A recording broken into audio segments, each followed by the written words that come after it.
Bienvenue sur les news de Samir. Aujourd'hui, on va parler de l'actualité et c'est ce qui va me permettre de rebondir sur un sujet beaucoup plus global, celui de l'Algérie. En effet, l'actualité, c'est Sarah Knafo, hein, la concubine. La concubine, le plan HUC de Zemmour, qui s'est exprimé, hein, comme tant d'autres, sur l'Algérie, expliquant que l'Algérie recevait des milliards et des milliards d'aides de la France, ce qui est totalement faux, mais bon. Encore une fois, disons que ces gens-là décident de tomber sur l'Algérie, c'est pas de manière innocente. On va revenir sur la véracité de ses propos, ce qu'il en est, et ainsi de suite. On va parler un petit peu de l'Algérie, parce que beaucoup d'entre vous ne savez pas ce qu'est l'Algérie. L'Algérie a un gros défaut, contrairement à beaucoup de pays, elle a un gros défaut, c'est les Algériens. Oui. Oui, toi qui me regardes, je vais émettre une critique sur le peuple algérien. Et vous allez voir, ça va être intéressant à analyser. On va parler de la marque El Morgen. Et là, on va parler de la diaspora algérienne, qui est l'une des plus faibles diasporas du monde. Vraiment. C'est une diaspora qui réagit, n'agit jamais, qui sont là juste pour réagir au buzz, au ceci, au cela, mais qui n'agissent jamais. Je vais vous montrer que certains ont volé la marque El Morgen, cette marque qui est fameuse, qui est connue, hein, par rapport à la pâte à tartiner, et ils applaudissent. Là où n'importe quelle autre communauté aurait signalé, fait des démarches, déposé plainte, là, les Algériens, ils rigolent. Donc ça vous montre à quel point ils ne sont pas organisés. Je vais aussi parler de pourquoi, encore une fois, El Mordian est interdit. Ça englobera tout ça. C'est vraiment un sujet assez global dans ma vidéo. Je vais quand même essayer de faire que ça dure 20 minutes, mais que vous compreniez, parce que ça faut comprendre, parce que c'est lié à la situation en France et même dans le monde. J'essaie, à chaque fois quand je fais une analyse, de globaliser le truc. Et de toute façon, tout est lié, toi. Et souvent, il y a un coupable. Alors, avant ça, je vous invite à vous abonner, laisser un commentaire, un like pour le référencement, me rejoindre sur les réseaux sociaux, sur mes chaînes secondaires. Je suis responsable de ce que je dis, pas de ce que vous comprenez, hein, c'est très important. Je suis suffisamment clair et lent dans mes vidéos pour que vous compreniez, à vous, de mettre retour rapide et puis réécouter mes propos. Vous allez voir, c'est très intéressant. Alors, c'est quoi cette histoire d'Algérie? C'est quoi cette polémique, encore une fois, sur l'Algérie? C'est Sarah Knafo, encore une fois, qui s'exprime sur l'Algérie. Enfin, sur la situation en France qui est catastrophique, et je vous le répète, ils ont besoin de trouver des coupables, comme en Angleterre, comme en Allemagne. Il faut savoir qu'en Angleterre, ils ont arrêté d'envoyer des armes à Israël. Étrangement, il y a eu une sorte de mini-guerre civile. Tous les influenceurs d'extrême droite ont appelé à la destruction de l'Angleterre, etc. Je trouve ça étrange. En Allemagne, c'est à peu près la même chose. Et en France, si demain, le nouveau Front populaire devait arriver au pouvoir et reconnaître l'État de Palestine, ça serait une catastrophe pour la France, sachez-le. Bref, donc on décide de tomber sur tous les opposants à Amisraël. Alors pour ceux qui ne connaissent pas, Sarah Knafo, c'est une députée européenne, hein, si je ne me trompe pas, donc là on a sa biographie. Née en 93 au pavillon sous bois, Sarah Knafo est issue d'une famille de juifs séfarades du Maroc. Sa mère est hypnothérapeute et son père chef d'entreprise. Sa sœur Cindy Knafo est un photographe de mode. Son frère Dan Knafo, né en 98, meurt en 2017, etc. Bref.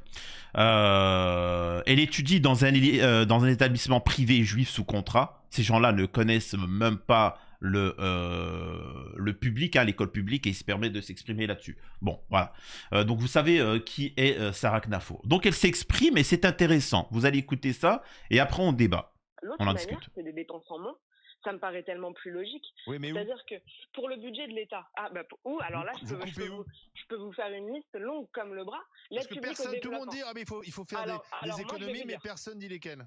Alors moi, je vais vous dire, parce que pour le coup, c'est un sujet qui me passionne. J'étais magistrate à la Cour des comptes. C'était mon métier d'épingler les ministères et de voir où il y avait des dépenses. Si vous voulez, vous allez voir le budget de l'État, vous regardez ligne par ligne, et vous-même, autour de ce plateau, vous allez vous dire, mais c'est pas possible qu'on dépense autant dans ça. Est-ce que vous savez, par exemple, qu'on donne 800 millions d'euros à l'Algérie en aide publique au développement? Est-ce que vous savez qu'on donne, par chaque année, 120 millions? Normal. Normal, c'est-à-dire que là, elle te donne une information. Lui, il a la gaule. Il a la gaule en se disant « Ouais, l'Algérie, etc. » Vous allez voir, hein, encore une fois, ce qui est intéressant, c'est de comprendre que, ce chiffre est faux, qu'il y a plein d'autres pays auxquels c'est pas vrai, c'est que c'est fois 4 le prix, tu vois, et qu'on n'en parle pas. Pourquoi on n'en parle pas? Encore une fois, c'est très intéressant. Donc, et pourquoi cette Sarah Knafo parle de l'Algérie? Pourquoi cette focalisation sur l'Algérie, à votre avis? Dans l'intérêt de la France, et vous le verrez, l'Algérie est un bon allié. Il n'y a pas de migrants qui viennent de masse de la part de l'Algérie, on est bien d'accord. Demandez au sud de la France, ils ne voient pas arriver tous les jours des barques de produits stupes, de migrants. Non, il n'y a pas, parce que l'Algérie fait son travail et il n'y a personne qui passe, tu vois. Donc pourquoi tomber sur l'Algérie? C'est quand même étrange, mais on va voir. Parce qu'en soi, il y a des accords économiques, il y a des choses, et la France est beaucoup plus dépendante de l'Algérie que l'inverse. Je répète, pourquoi tomber sur l'Algérie? Parce que l'Algérie n'a aucun problème dans le monde avec des pays en particulier, hormis Am Israël, qu'ils ne reconnaissent pas, mais la France s'en fout. La France, on pense aux intérêts de la France, pas aux intérêts d'Am Israël. Je précise, on continue. Qu'on est en train de faire des appels aux dons pour financer des scanners à l'hôpital Georges Pompidou. Donc nous, on en est là et on aide chaque année la Chine à se développer. Et alors pourquoi on n'arrive pas à couper tout ça, puisqu'effectivement ça paraît évident qu'on pourrait éviter de donner de l'argent à la Chine. Il y a des accords économiques. C'est toujours des accords aller-retour. C'est toujours aller-retour. Il n'y a jamais d'accords qui vont que dans un seul sens en fait. Alors, toutes les aides ont une contrepartie. Alors trouvez-moi la contrepartie algérienne. Là vous me prenez. Je vous mets au défi de me trouver de quelle manière l'Algérie contribue à l'économie française. Alors déjà, au-delà que le chiffre soit faux, il y a les accords, par exemple, tout simplement, il y a certains pays comme le Maroc, la Tunisie, qui sont des passerelles pour les migrants, etc. Et ben, la France, au lieu d'avoir des centaines de milliers de migrants chez eux, etc., préfère donner de l'argent à certains pays qui vont faire barrage, dont la Tunisie, le Maroc et d'autres. Parfois, c'est des pays européens, les pays de l'Est, etc. Donc voilà, donc c'est un intérêt, c'est-à-dire que ça les avantage. Plutôt que de faire ça à leurs frontières, ils vont mettre les barrières dans les autres pays. Ensuite, il y a aussi des accords économiques et ainsi de suite. Vas-y que je t'arrange pour faire ceci, mais derrière, tu fais cela. On construit cette usine-là, mais tu produis et on a la moitié. C'est comme par exemple ce qui se passe là en Algérie. Il y a l'une des plus grandes fermes laitière au monde va être construite en Algérie, financée par l'Algérie et aussi par le Qatar, ou les Émirats, je ne sais plus, bref, un pays qui, eux, ne peuvent pas produire ça. Donc ça les arrange, ils se disent, bon, produisez ça chez vous, mais on aura un petit avantage et nous, on finance, etc. En fait, c'est gagnant-gagnant, tu vois. C'est gagnant-gagnant. C'est des accords bilatéraux, voilà, c'est comme ça. Sauf que, de 1, ce chiffre-là de 1 milliard par an, il est faux. Et de 2, encore une fois, l'Algérie refuse. L'Algérie refuse qu'on lui donne de l'argent parce que ça enlèverait son indépendance. L'Algérie est l'un des seuls pays au monde à ne pas avoir de dette extérieure. Ça, il faut le comprendre. C'est pour avoir son indépendance. Là, comprenez, avant de développer ma pensée, je vous montre les éléments. Bercy dément catégoriquement la somme de 800 millions, affabulée par la concubine de Zemmour. Elle ne figure même pas dans le pays le top 15 des pays les plus aidés par la France. Là, c'est en 2024. Nous avons 588 millions la Côte d'Ivoire, 1 la Côte d'Ivoire, 2 l'Ukraine, 3 le Maroc, 4 l'Afrique du Sud, 5 l'Égypte, 6 le Mexique, le Cameroun, Bangladesh, l'Ouzbékistan, Sénégal, Afghanistan, Arménie, Colombie, Nigeria, Liban.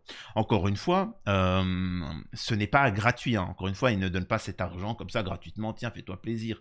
C'est pour des intérêts. Il y a des intérêts géopolitiques, stratégiques, etc. Donc ça, faut comprendre pourquoi ils donnent l'argent. Vous inquiétez pas, ils sont, comment on appelle ça? Ils sont gagnants derrière. Faut comprendre, ils sont gagnants.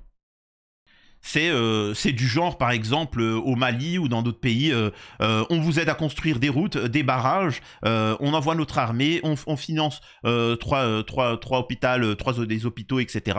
Et derrière, nous, on peut exploiter vos mines de carburant, de charbon, de ceci ou cela. Donc voilà. Et quand tu as des gens qui sont corrompus, ils vont te dire, il n'y a pas de souci, vas-y, on prend. De toute façon, tu m'envoies l'argent, vous occupez du territoire, mais le peuple, lui, il n'a aucun derrière, il n'a rien.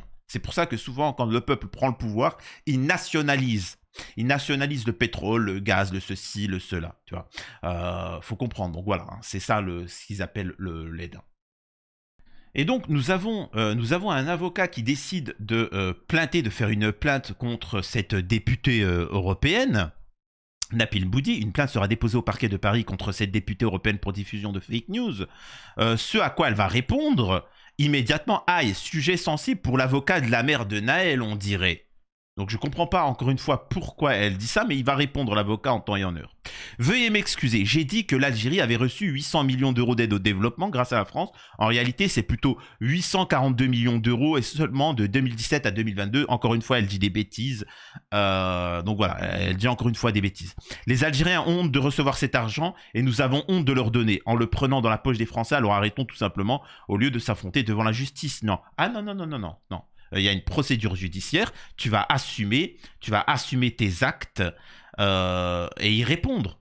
Tu sais tout, hein, faut pas venir chialer maintenant. C'est ça, c'est-à-dire que... Et là, vous savez pourquoi ils se permettent de faire ça? Alors oui, certes, l'Algérie est un pays ennemi d'Israël, mais ce n'est pas tout. Il faut comprendre que derrière, c'est dû à la communauté algérienne qui n'est pas suffisamment organisée. Malheureusement, ils savent très bien que c'est une cible facile. N'importe quelle autre communauté réagirait de manière drastique sur ce genre d'attaque. Ça, il faut bien le comprendre.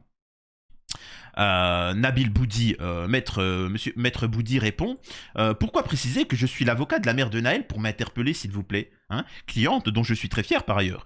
Je n'ai pas précisé pour ma part que vous étiez la conjointe d'un délinquant multirécidiviste qui a le casier aussi long que la facture que vous a laissée Marion Maréchal Le Pen. Donc voilà, déjà il l'a plié en 4, elle ne sait plus quoi dire, c'est fini. Donc voilà, un chiffre démenti et politisé. Le chiffre avancé par Sarah Knafo ne correspond à aucune réalité économique, mais s'inscrit dans une logique politique visant à alimenter les critiques autour de ce qu'ils appellent un laxisme vis-à-vis de l'Algérie. Bref, voilà, donc on va parler, encore une fois, il tombe sur l'Algérie et ainsi de suite. L'Algérie, il n'y a pas de migrants qui viennent par l'Algérie. Je m'en fous que vous disiez qu'il y ait des migrants algériens, on s'en fout. Mais l'Algérie, elle, les frontières, elle protège. Tu vois, il n'y a pas de personnes qui viennent en truc, comment on appelle ça, là, en bateau sur les côtes marseillaises ou à Nice ou etc. Et cette Sarah Knafo ne dit pas que la réalité sur la période donnée, le numéro 1 c'est le Maroc avec à peu près plus de 2 milliards reçus, la Côte d'Ivoire un peu moins de 2 milliards, la Colombie, le Cameroun, le Sénégal, la Turquie, l'Inde, etc. Il faut encore une fois bien comprendre que ça a un intérêt, hein. C'est pour limiter l'immigration, c'est pour plusieurs choses comme ça. Ce n'est pas fait par charité. C'est-à-dire que si demain, parce qu'en fait, la Tunisie et l'Algérie, c'est autre chose, elle protège son pays, donc elle est bloquée. De toute façon, quoi qu'il arrive, il n'y aura pas. Mais la Tunisie et le Maroc pourraient se dire, vous savez quoi, moi, c'est pas mon problème. Moi, les migrants là qui viennent, ils veulent pas rester chez nous, ils veulent aller en Europe, c'est pas mon problème. Je vais pas faire des structures pour les bloquer, ça prend trop de temps, qu'ils se cassent, tant qu'ils restent pas le machin. Sauf que là, je peux vous assurer, c'est 200 000 migrants, que ce soit le Maroc ou en Tunisie, qui arrivent par jour. Vous allez faire comment quand il y aura 200 000 migrants, hein? 2 millions, pas toutes les semaines, 2 millions de migrants qui viennent. Donc ça va être problématique à gérer. Donc ils préfèrent donner à ces pays-là pour faire le travail. Alors certains ne le font pas, bon ça c'est encore autre chose. L'Algérie ne veut aucune aide. Aucune, parce que c'est un moyen de te tenir par les noisettes. Et pourquoi parler de ces 100 000 euros qui prétendument chaque année seraient envoyés à l'Algérie? 100 millions les gars. Pourquoi parler de ça? Alors que derrière, au-delà de parler des autres pays, parce que c'est bizarre, pourquoi elle ne dit pas le Cameroun, le Brésil, pourquoi elle ne dit pas la Turquie, pourquoi elle ne dit pas le Maroc, etc. Pourquoi elle ne dit pas ces pays-là? Et même si tu veux faire des économies, il y a un article, il y en a plein d'articles, hein. 14 gaspillages qui coûtent des milliards à l'État français. L'hôtel de région de Clermont-Ferrand, 80 millions d'euros. Inauguré en juin 2014, le bâtiment devait abriter le conseil régional d'Auvergne, mais patatras, avec le redécoupage des régions et la fusion de l'Auvergne, machin, c'est Lyon qui a été choisi comme siège de la nouvelle entité. Bon allez, 80 millions jetés à la poubelle. Musée du Louvre à Lens, 200 millions d'euros. C'est Fabrice Divisio qui en parle, écoutez. un demi-milliard de subventions par an au musée. Et il y a plein de rapports. Un demi-milliard qui est envoyé dans les musées pour qu'ils tiennent le coup, parce que personne n'y va.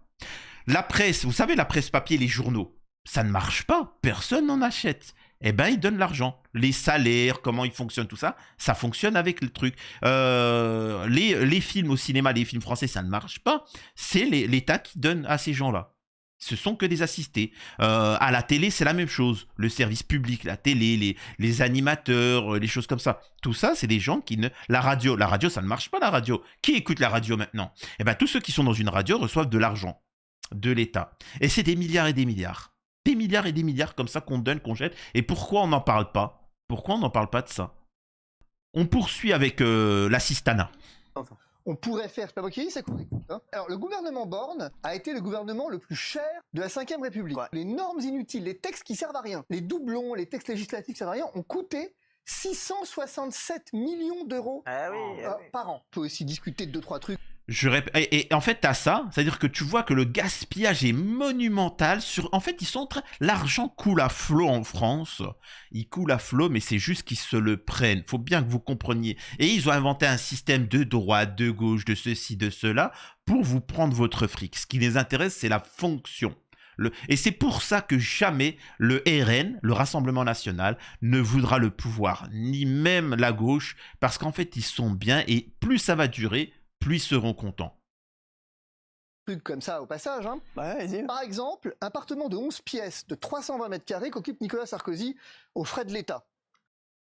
Alors, il faut savoir que tous les présidents ont des appartements de fonction. Tous les ministres, les députés, les choses comme ça, ils ont des retraites à vie cumulables avec des machins, et en fait des chauffeurs, et en fait tout ça, c'est des milliards qui partent, alors que les mecs, c'est des gros assistés. C'est les gros assistés.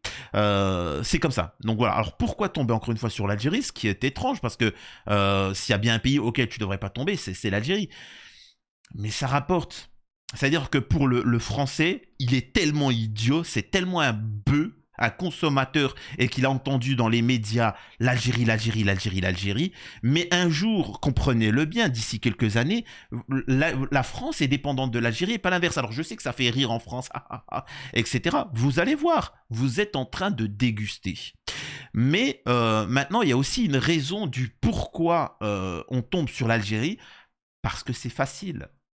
C'est facile. La communauté, la diaspora... Faut-il augmenter les... La diaspora algérienne est une diaspora facile. Elle réagit, elle n'agit jamais. J'avais voulu l'organiser, mais ça n'a pas marché. On m'a demandé surtout de financer leur loyer.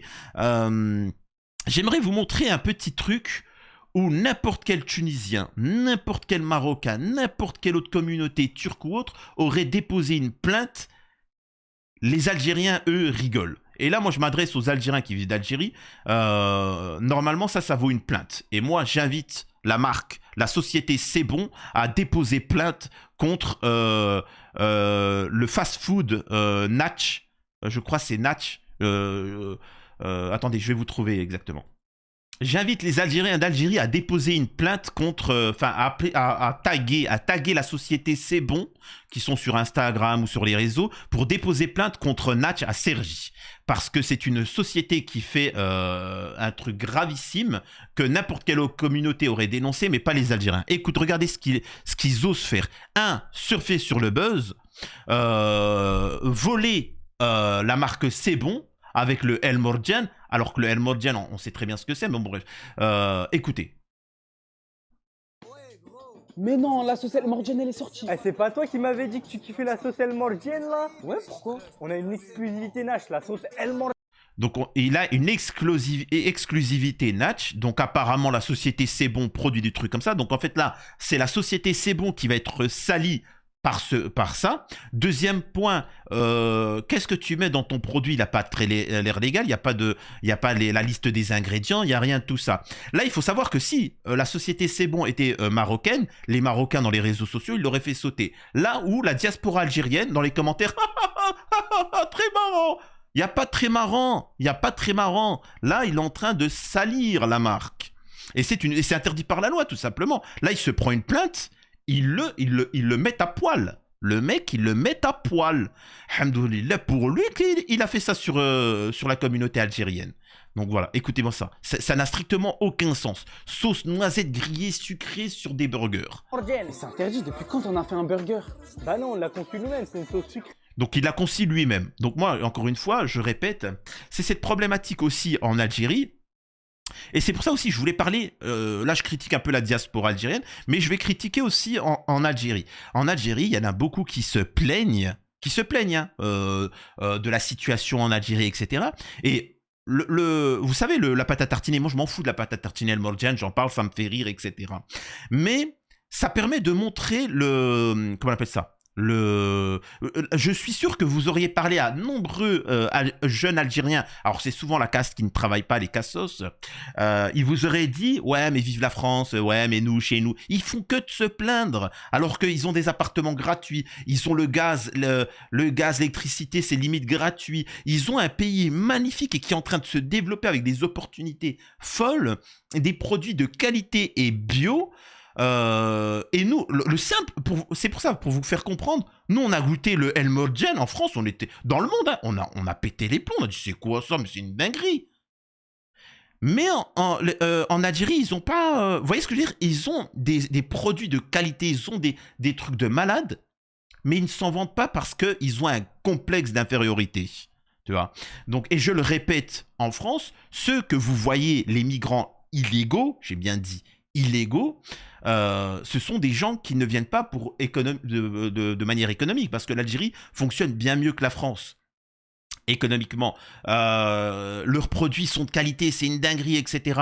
Donc, s'ils viennent, je le répète, c'est pour se taper de la blonde ou parce qu'ils ont un casier judiciaire énorme et qui risquent la peine capitale en Algérie ou autre et qui fuient en France. Faut bien comprendre.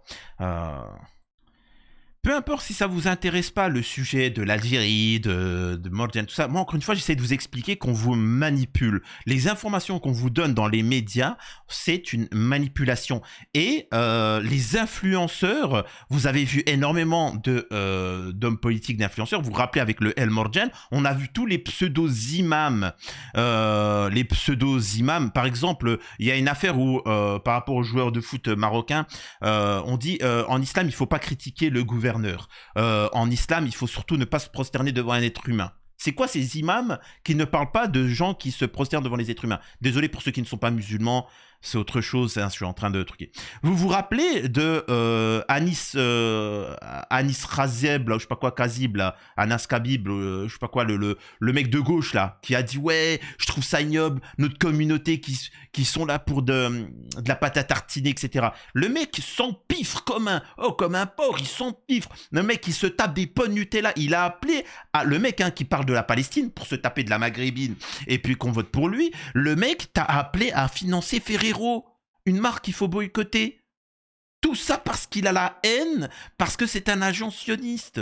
Le mec est un agent sionard et ils viennent utiliser la religion, la morale avec de la musique religieuse. Oui, mais vous savez, moi je pose une question. Est-ce que vous avez, et là prenez-vous à témoin, que tu sois catholique, protestant, athée, est-ce que vous avez vu des imams, vous avez vu des imams, vous avez vu des fatwas, vous avez vu des ministres, vous avez des hommes politiques, tous tomber sur cette pâte à tartiner. Moi, j'aimerais savoir si ces imams vont nous parler de ça, ce qui se passe à Dubaï, au Qatar, dans les pays arabes. Regardez.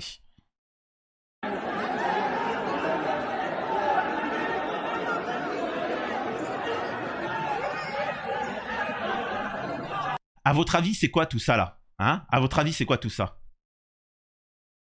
À votre avis, c'est quoi tout ce monde-là? Hein? À votre avis? Vous savez, c'est quoi? C'est la sortie du nouvel iPhone. iPhone qu'il faut boycotter, je rappelle, parce que c'est vraiment le truc à boycotter. Et pourtant, personne n'en parle.